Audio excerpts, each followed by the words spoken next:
XEDQ. Consumo libre. Este programa es clasificación B. Puede contener escenas de violencia, adicciones, sexualidad o lenguaje no apto para audiencias menores de 12 años de edad.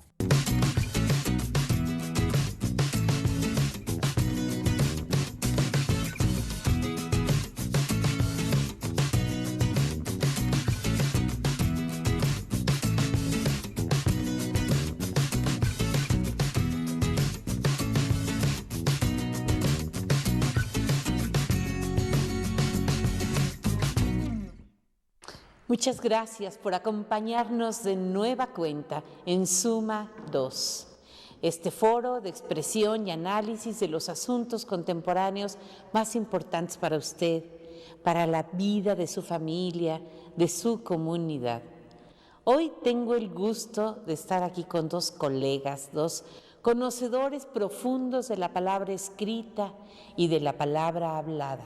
Ellos son el maestro Fernando Pérez Valdés. Muy bienvenido. Muchas gracias, Araceli. Un gusto, de verdad, estar aquí contigo. Y además podría yo definirte como mini alarife, porque construyes grandes edificios en pequeña escala. En pequeña escala. Y con ello has logrado crear pues, la aldea de Jerusalén, ni más ni menos. Pues sí, tratamos de revivir esos momentos tan importantes y además pues con un sentido también de didáctico, de que la gente aprenda un poquito de la historia. Así que combinamos ahí la pasión de la historia con la pasión de la creación artesanal. Pues espléndido. Fernando es miembro del capítulo Querétaro del Seminario de Cultura Mexicana y también de la Sociedad Mexicana de Geografía e Historia, autor de libros, en particular novelas que tratan de la vida de Fray Antonio Margil de Jesús, Espinas, en inglés y en español, que se ha producido y se ha traducido y se ha leído con muchísimo interés en la Unión Americana y Siempre Adelante, dedicado a Fray Junípero Serra. Así es, con quien compartimos justamente esa pasión. Es nuestro santo particular. Así es, y Roberto Cuevas, muy bienvenido, sí, Roberto querido. Muchas gracias. Gracias por la invitación. No, a ti, poeta, cuentista, editor, también eres hombre de radio y narrador oral escénico. Bueno, también le intentamos. Eres instructor de talleres de escritura y de talleres de la palabra escrita, de la palabra hablada. De la palabra hablada, sí. Doy un taller de cómo hablar en público sin miedo. Y alguna vez también estuve dando el taller de narración oral escénica. Lo que pasa es que no sé, lo he promovido, he hecho convocatorias y no sé por qué ya no llega la gente por ahí, ¿no? Vamos a volver a hacerlo. Quisiera preguntarte con el tema la narración oral, es decir, llevar a la palabra hablada, llevar a la palabra oral un cuento, una historia, un discurso que tenemos en la mente y que podemos sacar para compartir con los nuestros en un momento verdaderamente valioso. La junta del trabajo, la presentación de un proyecto, la reunión de amigos, la cena de Navidad, momentos que se queden grabados en la mente de las demás personas. ¿Cómo hace un narrador oral para crear, construir un discurso en la memoria? Bueno, justamente lo que digo ahí en el taller de cómo hablar en público es que sí hay que trabajar con la memoria, pero no con la memorización, ¿no? Es decir, el cuento narrado y cualquier discurso hablado requiere más de un entrenamiento, una preparación como la del jazzista, digamos, ¿no? O como la de los futbolistas, ¿no? O sea, los futbolistas no ensayan, ¿no? Eso sería impensable. Claro. No saben lo que va a ocurrir. No hay una coreografía para el campo de fútbol. Entonces, se debe tener una impronta precisamente para tener los recursos que es algo que no es posible explicar en términos sencillos, pero a través de las respuestas no verbales de cada público en cada ocasión, el cuento va cambiando, ¿no? Va siendo más rico o menos, o en una parte en donde ocurre alguna acción determinada, se puede poner otra. Heraclio Cepeda, precisamente con quien comparto este trabajo, ¿no? Aunque desde otra perspectiva, él fue mi padrino de primer libro, ¿no? O sea, Sí. él presentó en Jalapa mi primer libro publicado. Un chiapaneco extraordinario, poeta, muy amigo de Querétaro en algún tiempo. Sí, sí, claro, también. Y bueno, pero Heraclio Cepeda justamente contaba historias en los foros en donde se presentaba y les iba cambiando, iba editando, ¿sí?, a través de la palabra en cada ocasión, y tenía una frase que decía: cuando el cuento ya no cambia, hay que matarlo escribiéndolo. Ah, qué interesante. Fíjate que Winston Churchill, dirigente inglés durante la Segunda Guerra Mundial, que fue uno de los artífices, pues, de, digamos, la paz o del final de la Segunda Guerra Mundial, escribió sus memorias, y como no le podían dar otro tipo de premio mundial, le dieron el Premio Nobel de Literatura por este escrito.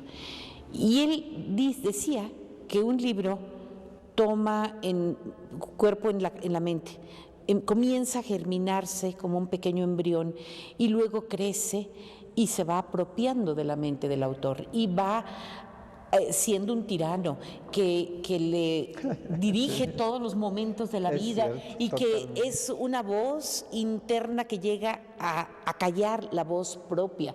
Y entonces dice, llega el punto en que el escritor no hace más que vivir para el tirano y estar ofrendándole al monstruo todo lo que él siente y piensa desde que amanece hasta dormir, y hasta en sueños aparece el monstruo.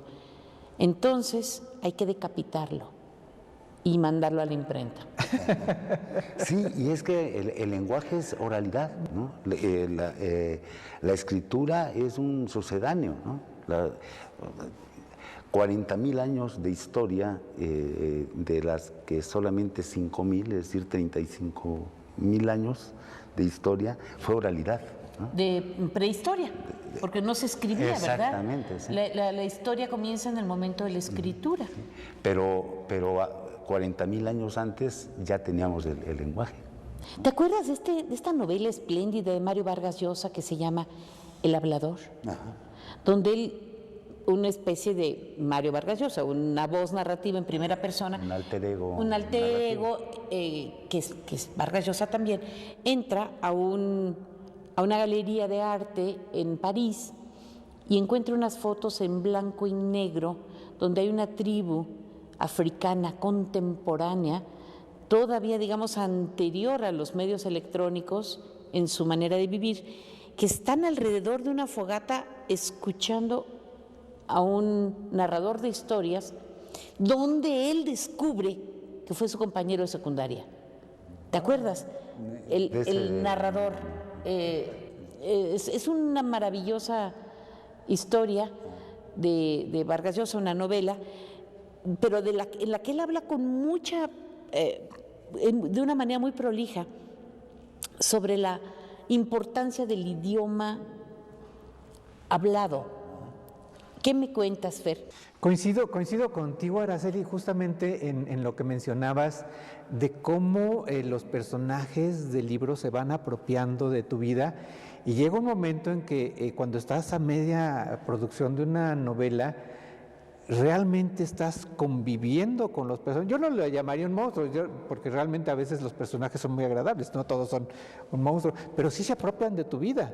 ¿Los escuchas? Los escuchas, hablas con ellos, y llega un momento en que no eres tú el que habla en el libro, es el personaje. se apropia de ti y entonces llega un momento en que a veces incluso hasta tienes problemas con la familia porque no los estás escuchando a ellos, no estás poniendo atención a lo que te están diciendo, estás conviviendo las 24 horas del día con los personajes. Realmente es un trabajo muy difícil poderse abstraer de esto, pero fascinante.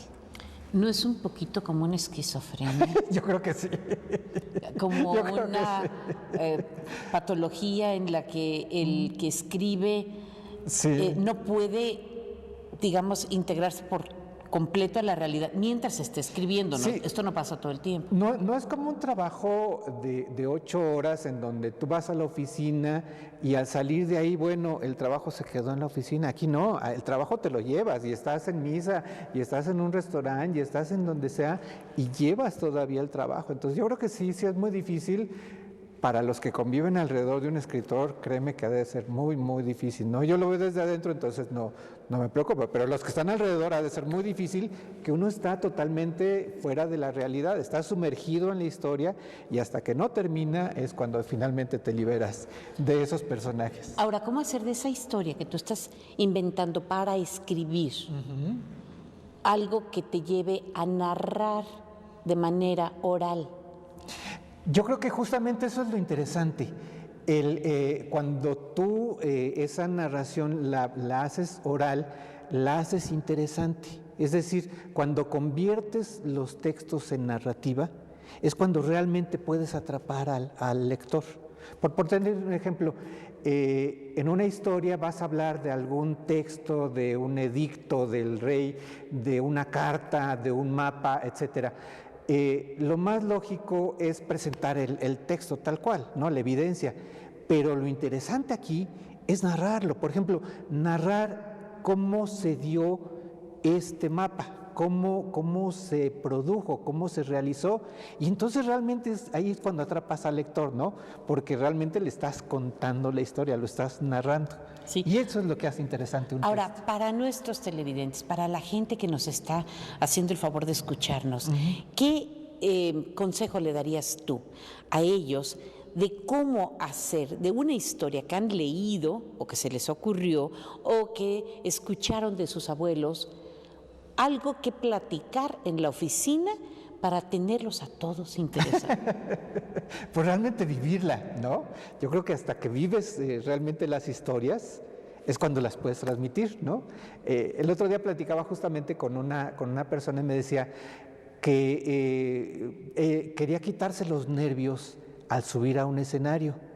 Y yo le decía, es que no te los debes de quitar.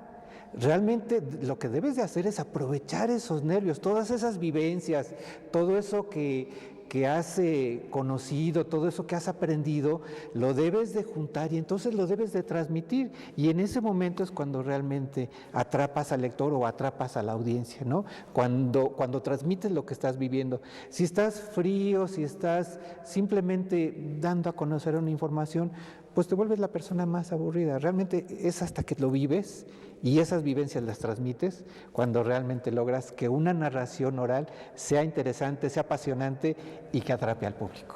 Excelente, excelentes consejos. Con estas ideas nos vamos a una pequeña pausa. Por favor, usted no se vaya.